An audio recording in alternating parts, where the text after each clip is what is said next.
ರನ್ನಿಂಗ್ನಲ್ಲಿರುವಾಗಲೇ BMTC ಚಾಲಕನಿಗೆ ಎದೆ ನೋವು, ಬಸ್ ಚಾಲಕನಿಗೆ ಏಕಾಏಕಿ ಕಾಣಿಸಿಕೊಂಡ ಎದೆ ನೋವು. ಜಸ್ಟ್ ಮಿಸ್ 45 ಪ್ರಯಾಣಿಕರು ಬಚಾವಾಗಿದ್ದಾರೆ. ಈ ಒಂದು ಘಟನೆ ನಿನ್ನೆ ಮಧ್ಯಾಹ್ನ ನಡೆದಿರುವಂತದ್ದು.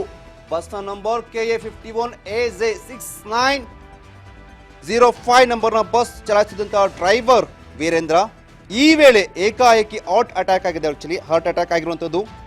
ನಡು ರಸ್ತೆಯಲ್ಲಿ ಬಸ್ ಮಾಡಿರುವಂತದ್ದು ನೋಡ್ತಾ ಇರಬಹುದು. ಸಂಚಾರಿ ಪೊಲೀಸರ ಸಮಯ ಪ್ರಜ್ಞೆಯಿಂದ ಜೀವ ಸೇಫ್ ಆಗಿದೆ. 45 ಜನರ ಜೀವ ಸೇಫ್ ಆಗಿರುವಂತದ್ದು. ಈ ಬಗ್ಗೆ ಮತ್ತಷ್ಟು ಮಾಹಿತಿ ಕೊಡೋದ್ರ ಜೊತೆ ಈಗ ನಮ್ಮ ಪ್ರತಿನಿಧಿ ಅರ್ಷಿತಾ ಇದ್ದಾರೆ. ಅರ್ಷಿತಾ, ನಿಜಕ್ಕೂ ಕೂಡ ಇದೊಂದು ಏನು ನಾವೆಲ್ಲರೂ ಕೂಡ ಸಲ್ಯೂಟ್ ಹೊಡಿಬೇಕಂತ ವಿಚಾರ. ಆ ಒಂದು 45 ಜನರ ಜೀವನ ಉಳಿಸಿದ್ದಾರೆ ಬಸ್ ಚಾಲಕ. ಈಗ ಹೇಗಿದ್ದಾರೆ, ಅವರ ಆರೋಗ್ಯ ಸ್ಥಿತಿ ಹೇಗಿದೆ ಅರ್ಷಿತಾ? ಎಸ್ ಯತೀಶ್, ಏನಂತಂದ್ರೆ ರನ್ನಿಂಗ್ ನಲ್ಲಿ ಇರುವಾಗ್ಲೇ ಬಿಎಂಟಿಸಿ ಚಾಲಕನಿಗೆ ಎದೆ ನೋವು ಕಾಣಿಸ್ಕೊಂಡಿದೆ. ಹೀಗಾಗಿ ಬಸ್ ನಲ್ಲಿದ್ದಂತ 45 ಪ್ರಯಾಣಿಕರು ಕೂಡ ಬಿಕ್ಕಿಯಾಗಿದ್ರು.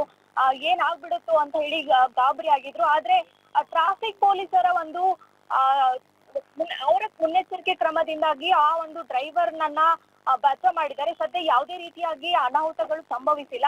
ಆದ್ರೆ ಆ ಚಾಲಕನಿಗೆ ಏಕದಮ್ ಆಗಿ ಎದೆ ನೋವು ಕಾಣಿಸ್ಕೊಂಡಿದ್ರಿಂದ ಎದೆ ಮೇಲೆ ಕೈ ಇಟ್ಕೊಂಡು ಬೀಳೋ ಸ್ಥಿತಿಗೆ ಬಂದಿದ್ದು. ಆ ಒಂದು ಸಂದರ್ಭದಲ್ಲಿ ಟ್ರಾಫಿಕ್ ಪೊಲೀಸರು ಕೂಡ ಎಚ್ಚೆತ್ಕೊಂಡು ಅವ್ರನ್ನ ಹೀಗಾಗಿ ಯಾವುದೇ ಪ್ರಯಾಣಿಕರಿಗೂ ಕೂಡ ಯಾವುದೇ ರೀತಿಯಾಗಿ ಹಾನಿ ಸಂಭವಿಸಿಲ್ಲ. ಆದ್ರೆ ಪೊಲೀಸ್ ಅವರ ಒಂದು ಮುಂಜಾಗ್ರತಾ ಕ್ರಮದಿಂದ ಈ ಒಂದು ಚಾಲಕನ ಪರಿಸ್ಥಿತಿ ಈಗ ತಿಳಿಗೊಂಡಿರುವಂತದ್ದು. ಸದ್ಯ ಆತನನ್ನ ಒಂದು ಆಸ್ಪತ್ರೆಗೆ ಕೂಡ ದಾಖಲೆ ಮಾಡಲಾಗಿದೆ. ಆಸ್ಪತ್ರೆಯಲ್ಲಿ ಕೂಡ ಚಿಕಿತ್ಸೆಯನ್ನ ಪಡೆದುಕೊಳ್ಳಲಾಗ್ತಾ ಇದೆ.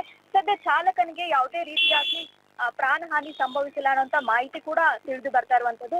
ಇನ್ನು ಬಿಎಂಟಿಸಿ ಎಲೆಕ್ಟ್ರಿಕ್ ಬಸ್ ಅಲ್ಲಿ ಸ್ಲೋ ರನ್ನಿಂಗ್ ಆಗ್ತಾ ಇತ್ತು. ಸೊ ಆ ಒಂದು ವೇಳೆಯಲ್ಲಿ ಹ್ಯಾಂಡ್ ಬ್ರೇಕ್ ಹಾಕಿ ಚಾಲಕನನ್ನ ಟ್ರಾಫಿಕ್ ಪೊಲೀಸರು ಇಳಿಸಿದ್ದಾರೆ. ಸೊ ನಂತರ ಆಂಬ್ಯುಲೆನ್ಸ್ಗೂ ಕಾಯದೆ ಅವ್ರದೇ ಒಂದು ಆಟೋ ಮಾಡ್ಕೊಂಡು ಅವರ ದುಡ್ಡಿನಲ್ಲೇ ಒಂದು ಆಸ್ಪತ್ರೆಗೆ ಚಾಲಕನನ್ನ ರವಾನಿಸಿದ್ದಾರೆ. ಸೊ ಹೀಗಾಗಿ ಅಶೋಕ್ ನಗರ ಈ ಒಂದು ಟ್ರಾಫಿಕ್ ಸಿಬ್ಬಂದಿ ಪ್ರಸನ್ನ ಕುಮಾರ್ ಅವರ ಸಹಾಯದಿಂದ ಸದ್ಯ ಚಾಲಕನ ಪ್ರಾಣಾಪಾಯ ಉಳಿದಿರುವಂತದ್ದು. ಸದ್ಯ ಆತನನ್ನ ಆಸ್ಪತ್ರೆಗೆ ಕೂಡ ರವಾನಿಸಿದ್ದಾರೆ. ಸದ್ಯ ಈ ಒಂದು ಭಾರಿ ಅಪಘಾತವೇ ತಪ್ಪಿದೆ ಅಂತ ಹೇಳ್ಬೋದು. ಯಾಕಂತಂದ್ರೆ ಅಷ್ಟು ಜನ ಪ್ರಯಾಣಿಕರಿದ್ರು. ಆತ ಎದೆ ನೋವು ಅಂತ ಹೇಳಿ ಇಟ್ಕೊಂಡಾಗ ಎಲ್ಲೋ ಒಂದ್ ಕಡೆ ಅಪಘಾತ ಆಗ್ಬಹುದಿತ್ತು. ಆದ್ರೆ ಟ್ರಾಫಿಕ್ ಪೊಲೀಸರ ಮುನ್ನೆಚ್ಚರಿಕೆ ಕ್ರಮದಿಂದಾಗಿ ಒಂದು ಸಾಕಷ್ಟು ಜನರ ಪ್ರಾಣ ಅಪಾಯ ಕೂಡ ಉಳಿದಿರುವಂತದ್ದು.